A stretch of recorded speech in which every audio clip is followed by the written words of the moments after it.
Top quality और consistent performance के लिए सिर्फ सिल्वर पंप्स, नाम याद रखना। शिवसेना कार्यकर्ताओं के इस बवाल के बाद आज कुणाल कामरा कैमरे पर तो नहीं दिखे, लेकिन उन्होंने सोशल मीडिया पर अपनी तस्वीर जरूर पोस्ट की, जिसमें वो हाथों में संविधान की कॉपी लिए हैं और इस तस्वीर के साथ उन्होंने लिखा, यही एकमात्र रास्ता है।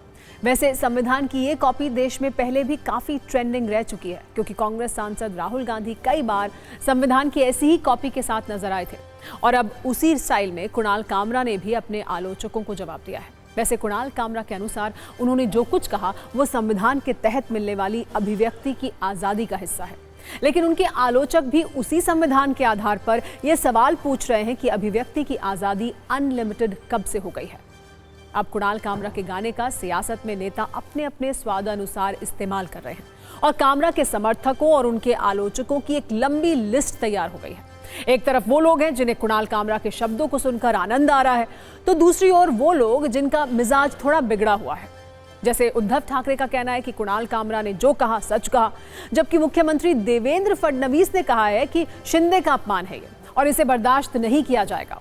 उद्धव गुट के नेता संजय राउत ने कहा कि एक गाने से मिर्ची लग गई, तो डिप्टी सीएम अजीत पवार ने जवाब दिया कि किसी को संविधान से बाहर नहीं जाना चाहिए।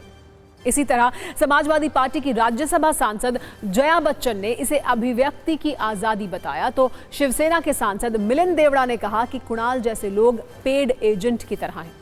कांग्रेस के विधायक नाना पटोले ने शिवसैनिकों की तोड़फोड़ पर सवाल उठाए, तो शिवसेना के सांसद ने साफ कह दिया कि कुणाल कामरा को हिंदुस्तान में घूमने नहीं देंगे।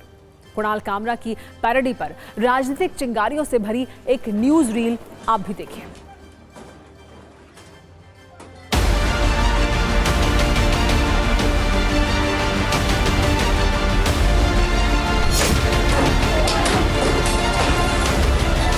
इतने बड़े नेताओं को बदनाम करने का काम अगर कोई करेगा तो मुझे ऐसा लगता है कि उसको सहन नहीं किया जाएगा।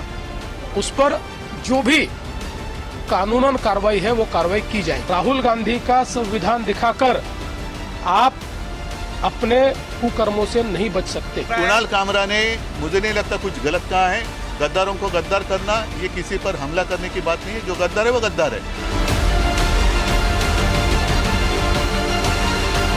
खरं तर कायदा, संविधान, नियम याच्या बाहेर पोलीस त्या ठिकाणी जाऊ नये। वैचारिक वेगवेगळ्या प्रकारच्या वक्तव्य प्रत्येकाचे असू शकतात। आमच्या पोलीस खात्याला पण वेगळं काही काम, कायदा सुव्यवस्था राखण्याचं निर्माण होणार नाही याची पण काळजी, खबरदारी ही प्रत्येक जबाबदार नागरिकांनी घेतली पाहिजे असं माझं मत आहे। कुणाल कामरा का ऑफिस तोड़ दिया, उसका स्टूडियो तोड़ दिया, ये गुंडागर्दी है। आपके पास कानून है, आप कानून के तहत कार्रवाई करो। आप कानून हाथ में लेकर इस प्रकार से लोगों को मारपीट नहीं कर सकते। मंत्री बाद में हूँ, शिवसैनिक पहला हूँ। एकनाथ जी शिंदे साहब के बारे में अगर गलत सलत कुछ भी कोई गाने के जरिए या अपने जो जबान उनको दी है उसके जरिए अगर गलत सलत कुछ बोलते रहेंगे तो हमारे शिवसैनिक कभी भी माफ करेंगे नहीं किसी को भी। महाराष्ट्र में कानून व्यवस्था नहीं रही है, वही उसी के परिणाम है। खुद ही सरकार इस तरह की अगर बदमाशी पे आते किसी को तोड़फोड़ करना चाहते हैं तो इसका मतलब है कि महाराष्ट्र को पूरा खत्म करना ये सरकार चाहती है। किसकी सुपारी ली कुणाल कामरा ने? उद्धव ठाकरे कंपनी की? क्या कारण था?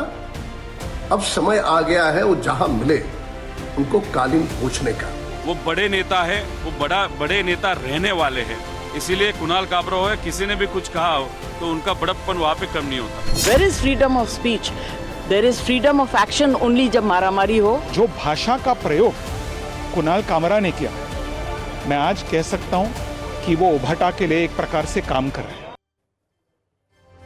और अब नजरिया 9।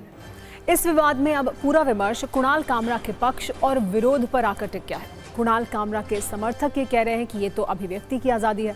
कामरा ने सच को कॉमेडी में बनाकर प्रस्तुत किया है, जबकि उनके आलोचक और विरोधी ये कह रहे हैं कि कुणाल कामरा ने कॉमेडी को अपना राजनीतिक हथियार बना लिया है और वो अभिव्यक्ति की आज़ादी का दुरुपयोग कर रहे हैं, क्योंकि ये आज़ादी कभी भी अनलिमिटेड नहीं हो सकती है।